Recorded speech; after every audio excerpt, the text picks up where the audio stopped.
Les thèmes du 22h ce soir, de la joie et des larmes lors de l'arrivée il y a quelques heures de 3 nouveaux passagers français qui se trouvaient à bord des bateaux arraisonnés par l'armée israélienne. Et ce soir, de plus en plus de voix demandent la levée du blocus de Gaza. De son côté, le Premier ministre israélien dénonce une attaque internationale d'hypocrisie. Notre invité ce soir, c'est l'ancien ministre des Affaires étrangères, Jean-François Poncet. Autre titre dans l'actualité, c'est le Sénat qui fait volte-face en réintégrant par un nouveau vote le défenseur des enfants dans le périmètre du futur défenseur des droits. Alors qu'il l'avait sorti hier, cela a créé beaucoup de confusion et d'agitation à la Haute Assemblée. Et puis après la confusion, l'État joue l'apaisement face aux victimes de Xynthia. Aucune maison ne sera rasée sous la contrainte, a affirmé aujourd'hui le secrétaire d'État au logement Benoît Apparu. Plus d'éléments dans le tour de l'info dans un instant. Et dans l'actualité ce soir, c'est l'arrivée des militants français pro-palestiniens qui étaient sur les bateaux arraisonnés lundi par l'armée israélienne au large de Gaza. Ils ont fustigé l'assaut des commandos israéliens. On les écoute. Ils ont commencé à nous frapper avec les matraques, à crier et tout. On leur disait on est juste des civils, arrêtez de tirer. Mais en fait le carnage était sur le bateau turc. On a vu des images, on a vu des scènes insoutenables en fait. Et je vous le disais dans les titres, de plus en plus de voix exigent ce soir la levée du blocus de Gaza. En réponse, le Premier ministre israélien dénonce une attaque internationale d'hypocrisie. Benyamin Netanyahou affirme que le blocus maritime ne sera pas levé. On en parle tout de suite avec l'invité du 22h.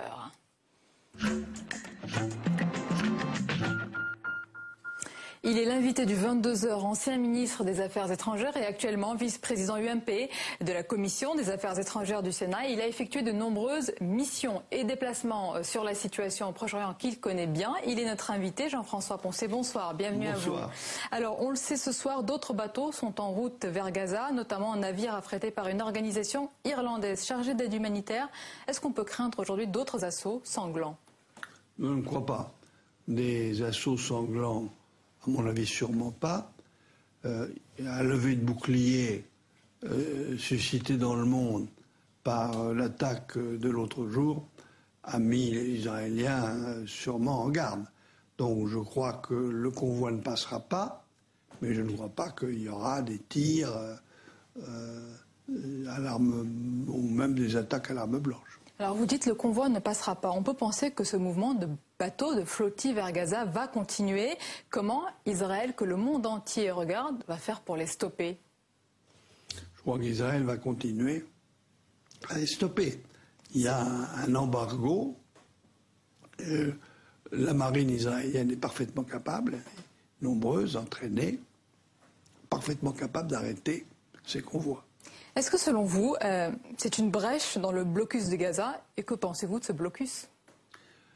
Une brèche, non, mais l'effet d'opinion publique que l'assaut a engendré est quelque chose dont Israël ne peut pas ne pas tenir compte. Est-ce que Israël peut aller jusqu'à lever l'embargo à Gaza? Je n'en sais rien, mais mon pari est que non. Alors, vous allez nous dire si vous le demandez, en tous les cas, parce que la pression internationale se fait chaque jour plus croissante, plus forte, justement, pour la levée de ce blocus. L'ONU l'a demandé. La France aussi. On écoute justement le ministre de la Coopération, Alain Joyandet. Je vous rappelle que la France aussi a indiqué qu'elle souhaitait qu'il soit mis fin le plus rapidement possible à ce blocus, qu'en même temps, il faut penser à la sécurité du peuple israélien. C'est d'ailleurs, je vous le rappelle, l'esprit de la résolution 1860 des Nations Unies. Et en cela, la France est totalement fidèle à la position de la communauté internationale. Jean-François Poncet, est-ce que c'est suffisant aujourd'hui de dire qu'il faut lever le blocus, ou est-ce que, comme d'autres responsables politiques, vous pensez qu'il faut des sanctions contre Israël, des sanctions économiques, commerciales? Je crois que c'est une question théorique. Question théorique parce qu'il n'y a pas de majorité pour appliquer des sanctions à Israël. Oui, mais la levée du blocus, c'est pratique. Est-ce que vous le demandez aussi? Oui, bien sûr. Bien entendu. La levée du blocus n'a pas de vraie justification. Celle qui est donnée par Israël, c'est que la bande de Gaza a été prise en main par le Hamas. Il y a eu un espèce de coup de force entre les deux branches de la résistance palestinienne. On rappelle qu'il y a eu des élections pour que le Hamas passe. Il y a eu des élections. Par conséquent, je crois qu'il n'y aura pas de sanctions, et qu'on n'essaierait pas. Il faudrait que ces sanctions soient prises au Conseil de sécurité. Et je ne vois pas qu'il y ait de majorité pour ça. On a eu un débat dernièrement, il y a 2 jours, sur cette situation, ici même sur ce plateau, sur la situation à Gaza même. Vous connaissez bien la situation au Proche-Orient et à Gaza. Comment elle est cette situation? Comment vit aujourd'hui la population sur place? Elle est assez dramatique.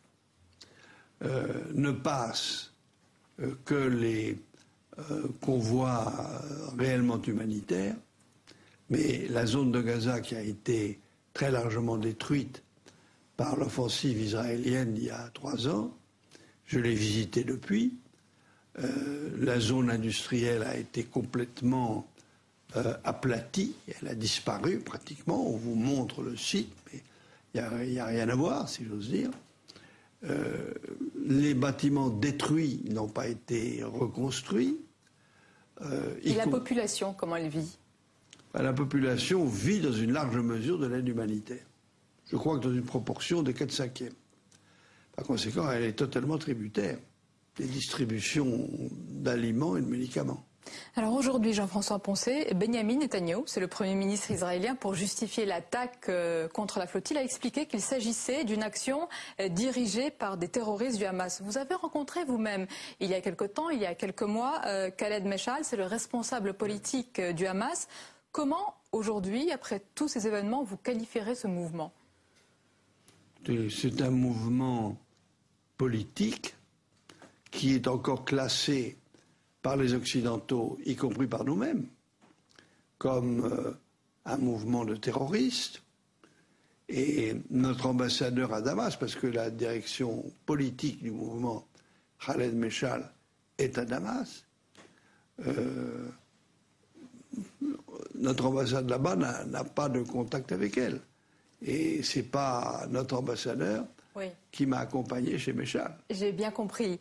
Et vous-même, votre position, Monsieur François Poncet, est-ce que ce mouvement doit rester comme terroriste, selon vous? Moi, je crois que c'est une erreur. Je crois que c'est une erreur. Je crois qu'il faut dialoguer avec le Hamas. Il y a 2 branches dans le mouvement palestinien. Il faut d'une façon ou d'une autre que ces 2 branches aient des positions qui, en tout cas pour ce qui est de la négociation de paix, convergent. Vous êtes minoritaire sur ce sujet, ici, en France? Je pourrais voir minoritaire par rapport à qui, je ne sais pas. Il n'y a pas beaucoup dans l'opinion publique de connaissance de la situation. Alors l'émissaire américain pour le Proche-Orient, c'est George Mitchell, a appelé aujourd'hui, je cite, à ne pas laisser la tragédie de cette flottille humanitaire anéantir les progrès, dit-il, limités mais réels des négociations de paix. Mais on peut poser la question, avec qui Israël peut encore s'asseoir à la table des négociations? Israël s'assoit à la table des négociations avec l'autorité palestinienne. Mais comment elle ressort, cette autorité palestinienne, aujourd'hui? Écoutez... Est-ce qu'elle n'est pas décrédibilisée? Non, il y a eu des récents sondages qui montrent qu'elle a plutôt un regain de popularité. S'il y avait des élections demain en Cisjordanie, je ne suis pas absolument persuadé qu'elle serait éliminée du jeu. Il y a un très bon Premier ministre, Salam Fayyad, qui... mettent en œuvre... Oui, on peut ne pas remettre leurs qualités, peuvent être bons, mais comment aujourd'hui la population à Gaza les voit quand on sait que ce sont ces mêmes gens qui essayent de faire avancer la paix avec les Israéliens et qu'aujourd'hui il y a cette attaque? Est-ce que la population ne va pas les tenir comme pour responsables? La population, elle est encadrée par le Hamas. C'est le Hamas qui a pris le pouvoir à Gaza, avec un espèce de coup d'État. Et... ce que pense la population, je ne peux pas vous le dire, parce qu'il n'y a pas eu d'élection depuis. Et vous connaissez bien la situation. Mais moi, ce que je comprends, c'est que le Fatah, qui est l'autre branche, qui contrôle la Cisjordanie, pas la bande de Gaza, elle est assez proche du Fatah et de Salam Fayyad. Dernière question. Elle est pour la paix, elle veut des négociations. Jean-François Poncet, est-ce que selon vous, en un mot, est-ce qu'il y aura un avant et un après, 31 mai, jour de cette attaque, pour Israël? Je crois qu'il y aura un avant et un après pour un pays, qu'il a d'ailleurs dit, et qui est la Turquie. La Turquie a, avec Israël, des relations en quelque sorte privilégiées dans le monde musulman.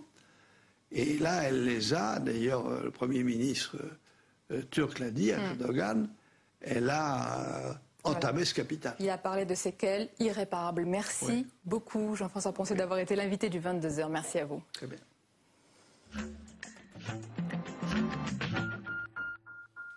Et à noter également cette information sur la situation au Proche-Orient qui nous est arrivée il y a quelques instants, puisque 2 roquettes ont été tirées à partir de la bande de Gaza.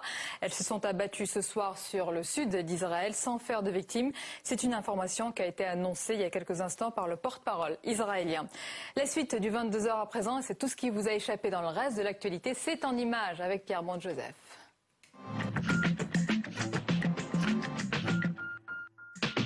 Des morts en plein palais de justice, ça se passe en Belgique aujourd'hui. Une juge et un greffier ont été tués par balle dans une salle d'audience.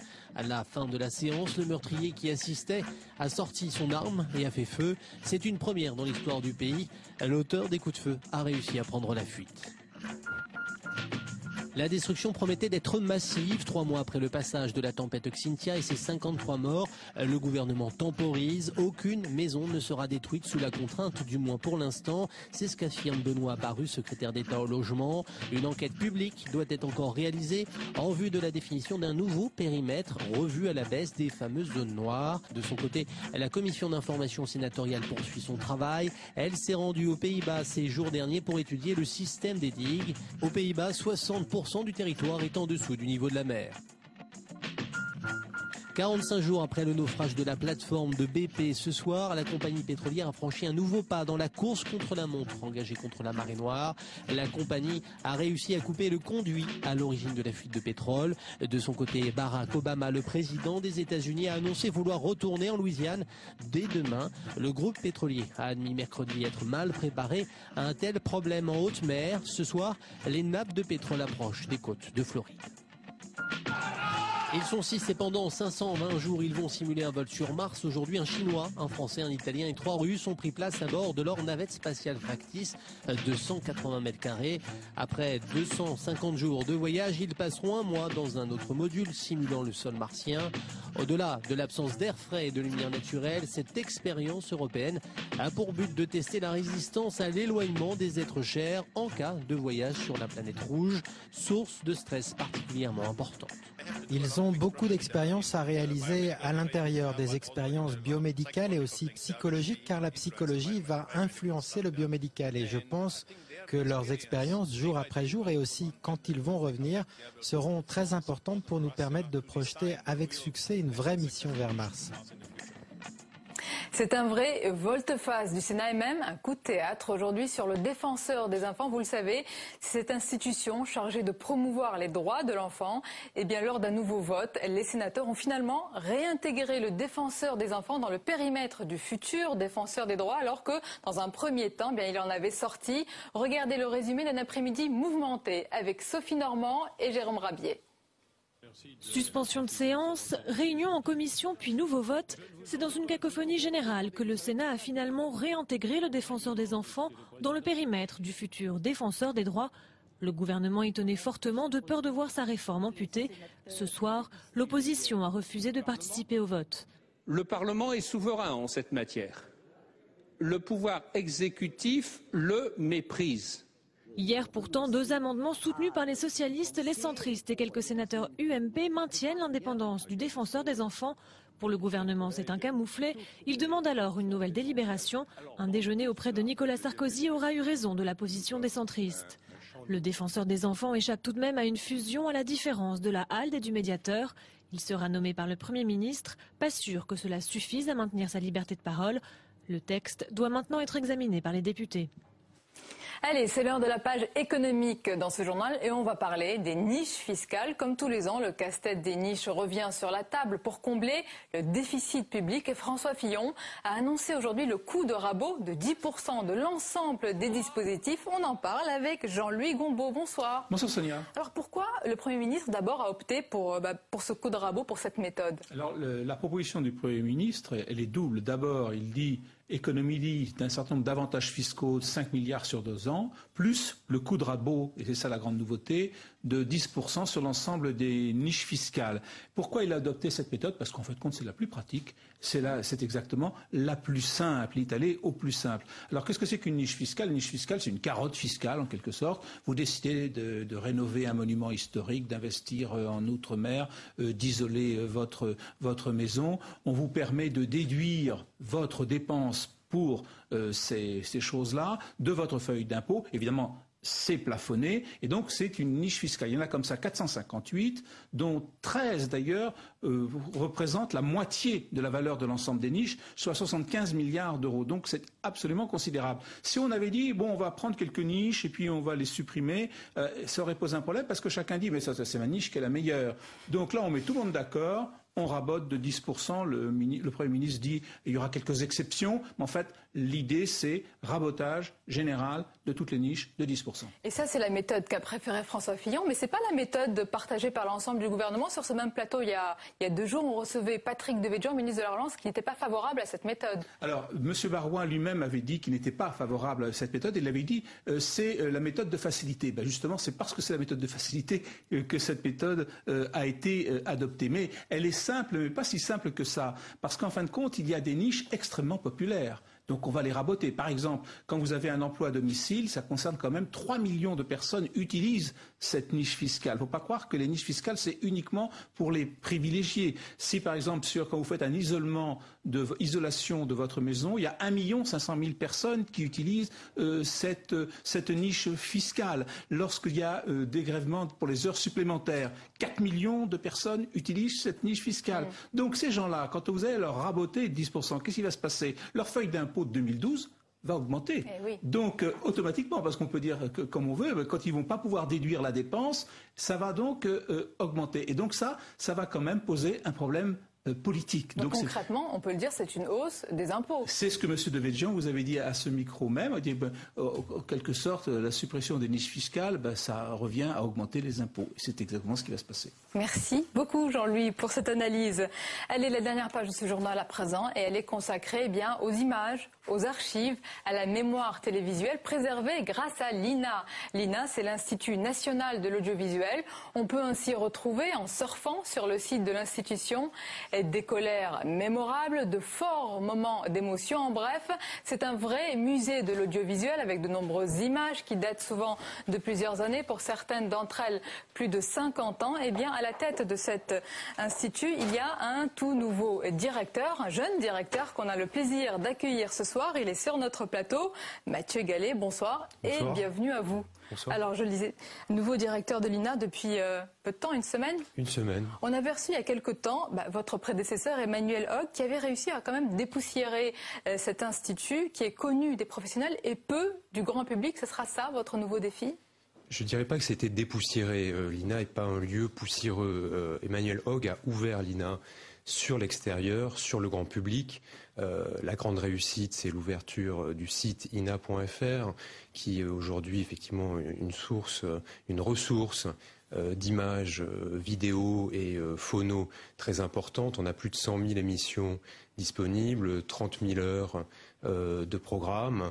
Donc c'est ça effectivement qui a permis à l'INA de gagner en notoriété et effectivement de se rapprocher du grand public. Oui, et se rapproche petit à petit du grand public, mais qu'est-ce qu'il faut faire de plus? Est-ce que par exemple vous pouvez penser à mettre les archives à la portée des citoyens gratuitement? Non. INA.fr, c'est un site gratuit, de consultation gratuite. Il y a un site pour les professionnels qui lui aussi connaît un grand succès, qui est la plus grande base mondiale, et donc on peut en être fier, de ressources audiovisuelles, puisqu'il y a environ 500 000 heures disponibles. Donc ça c'est pour les professionnels. Et puis INA.fr, c'est le site grand public, qui est un site gratuit, voilà, donc il connaît un succès croissant.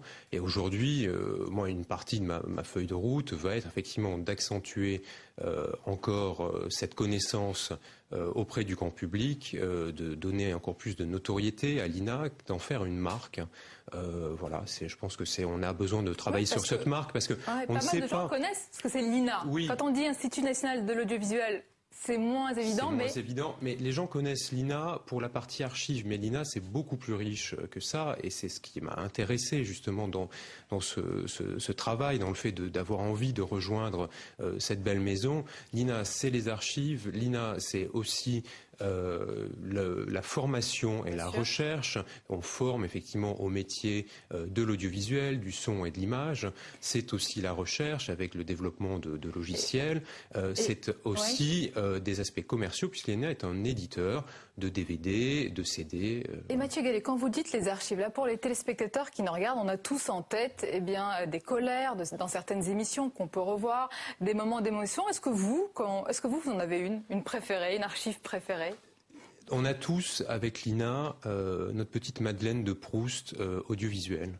C'est vrai, on peut penser à Roger Giquel, La France a peur, évidemment, on pense tous à ça. On peut penser au fou rire de Denise Fabre avec le kaléidoscope. Il risque d'être communicatif, là. Le kaléidoscope, il était très communicatif avec Garcimore. Voilà, on en a tous. Il y a bien sûr les grands moments des débats politiques. On se souvient tous, 74, le monopole du cœur, ou 81, l'homme du passif. Voilà, donc il y a effectivement... C'est une mémoire collective, et l'INA et les images télévisuelles participent à cette mémoire collective, et donc c'est ça qu'il faut rendre accessible au plus grand nombre, d'où l'importance de la numérisation qui est en cours, qui a commencé il y a bientôt 10 ans, en 2000, et qui va se prolonger pendant les 5 prochaines années. Ça fait partie de la feuille de route du nouveau président de l'INA.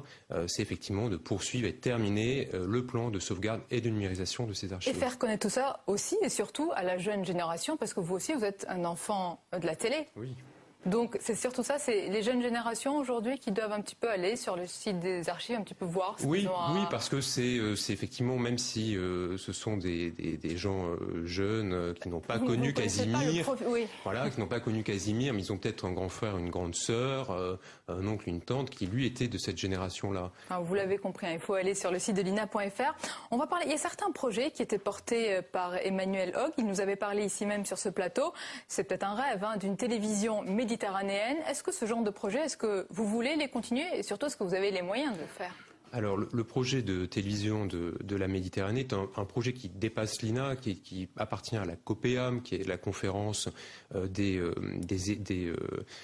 éditeurs télévisuels du bassin méditerranéen. Donc c'est un projet qui dépasse la France.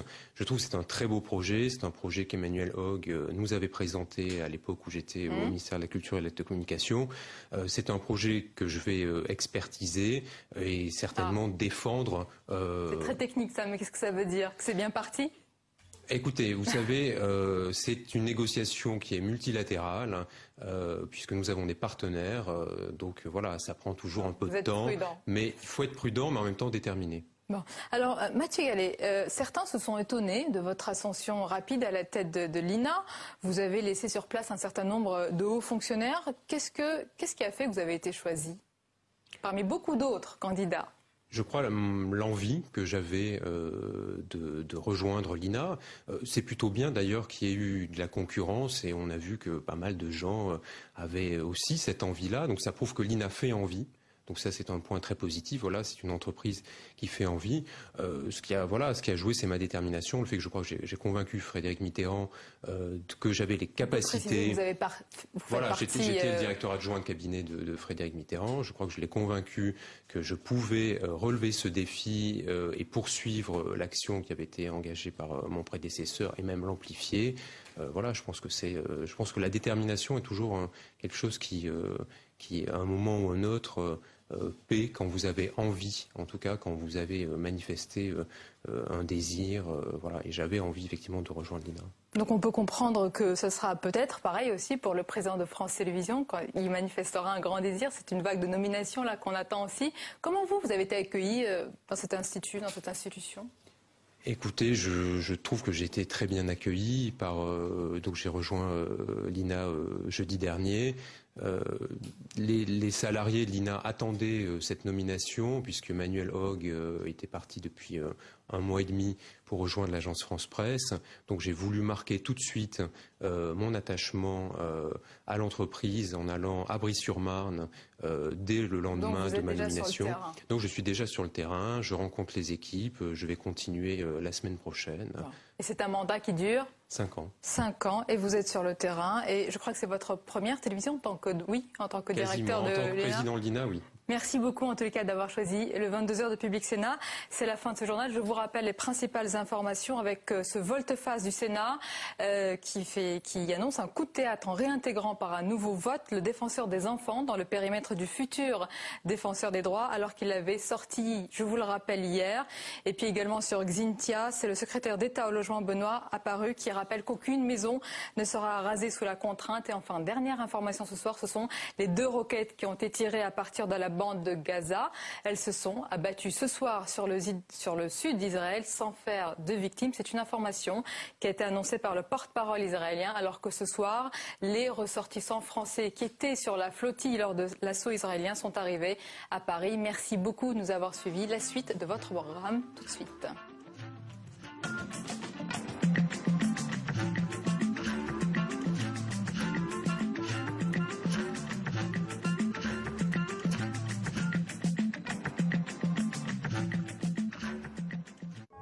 La planète foot débarque sur Public Sénat pour la Coupe du Monde en Afrique du Sud.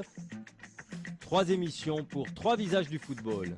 Je vous propose une émission spéciale autour du ballon rond, de l'Afrique et de l'Afrique du Sud en particulier. Tout le continent africain montre bien qu'ils sont à la hauteur de l'événement. C'est une vitrine et en même temps c'est une caisse de résonance mondiale et il n'y a pas quand même un risque terroriste. Un monde de bulles, la seule émission intergalactique entièrement dédiée, dévouée, consacrée au 9e art, à la bande dessinée, à la Copa del Mundo Internacional. Tu y crois aux chances de la France ? Pourquoi pas, ouais. Ouais, on n'y croit pas du tout. Non, non, pourquoi pas. La planète entière va s'enflammer. Pour les passionnés, les profanes et les convertis, Bibliothèque Médicis va essayer de donner quelques clés avec les meilleurs qui sont ici sur le plateau. Le 11 juin prochain, top départ de la Coupe du Monde en Afrique du Sud et sur Public Sénat.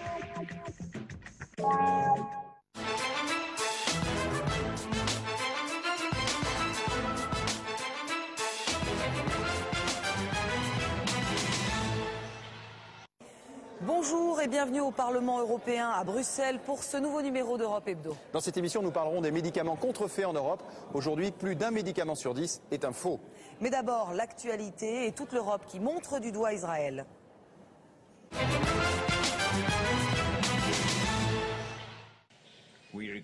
Nous regrettons les pertes humaines, nous condamnons le recours à la violence et nous demandons une enquête impartiale, immédiate et complète.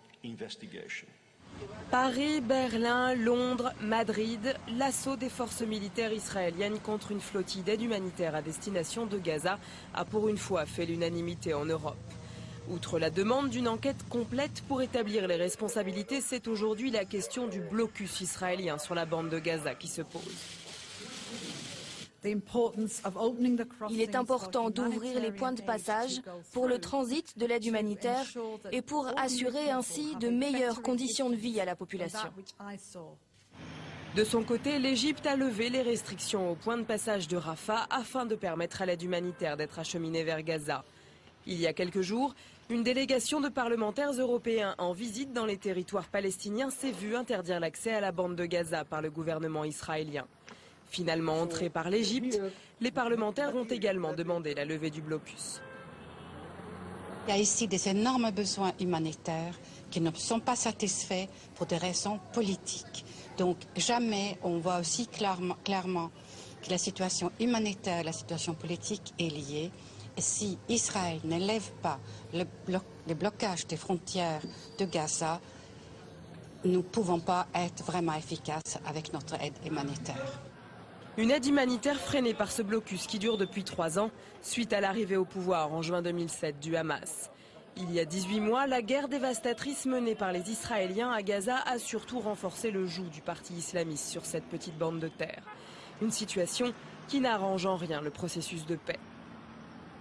On a l'impression que les choses s'aggravent et qu'il y a une difficulté croissante des deux parties en cause à remettre sur les rails le processus de paix. Face aux États-Unis, seul intermédiaire dans les tentatives de résolution au Proche-Orient, l'Europe est en retrait. Pourtant, elle paye, c'est le premier contributeur dans les territoires palestiniens. Et malgré la création d'un service diplomatique par le traité de Lisbonne, les 27 ne se sont pas encore saisis du dossier. Voilà, c'est un sujet signé Nora Hamadi et retour à Bruxelles au Parlement européen. Nous sommes avec Nicole Kiel-Nielsen. Bonjour. Vous êtes eurodéputée française des Verts. Vous suivez de près la situation au Proche-Orient et vous étiez justement dans la délégation de députés qu'on a vu qui s'est rendue dans les territoires palestiniens. Alors expliquez-nous en quelques mots comment ça s'est passé parce qu'on a eu beaucoup d'informations contradictoires. On a parlé à un moment donné que des députés européens se trouvaient sur le bateau, ce qui n'était pas le cas. En quelques mots, est-ce que vous avez pu vous rendre à Gaza ? Oui, nous étions à Gaza. Une partie de la délégation s'est effectivement rendue à Gaza. Mais il faut savoir quand même que les autorités israéliennes nous ont interdit l'accès à Gaza par les frontières israéliennes, par le passage d'Eretz. Nous avons donc décidé, un groupe de 9 personnes, avec Eva Joly, de nous rendre au Caire, par avion. Et ensuite, nous avons pris un autobus pour nous rendre à Rafah. Bien sûr, nous avions l'accord des autorités égyptiennes. Et nous sommes entrés à Gaza. Et est-ce que vous qui avez donc été sur place pendant ces quelques jours, vous avez senti que les choses s'aggravaient ? Tout à fait. La situation de la population civile est vraiment déplorable. C'est-à-dire qu'on voit bien que le strict minimum est là pour survivre, mais les Gazaouis n'ont pas le droit à la vie. Les tunnels que nous avons pu voir leur permettent de recevoir un certain nombre de biens, de choses qui sont nécessaires à la vie, mais il manque énormément de choses. 80% de la population de Gaza vit sous le seuil de pauvreté, 80% vit de l'aide humanitaire, et la plupart des Gazaouis sont au chômage puisqu'ils ne peuvent pas évidemment travailler. On a pu voir grâce aux représentants de l'UNRWA qui nous a expliqué et montré des chantiers, l'agence de l'ONU, des chantiers qui sont tous suspendus de construction de logements alors que les populations vivent dans des bidonvilles. Mais est-ce que finalement cette économie des tunnels dont vous parlez n'est pas contre-productive ? Finalement, c'est les conséquences de ce blocus aussi, puisque ces tunnels sont quand même largement contrôlés par le Hamas qui impose des taxes importantes. C'est contre-productif. Vous avez raison, ce sont ou le Hamas ou d'autres factions islamistes qui en fait gèrent les tunnels et récupèrent beaucoup d'argent grâce à ça. Donc c'est vraiment politiquement, je ne comprends pas pourquoi Israël maintient le blocus.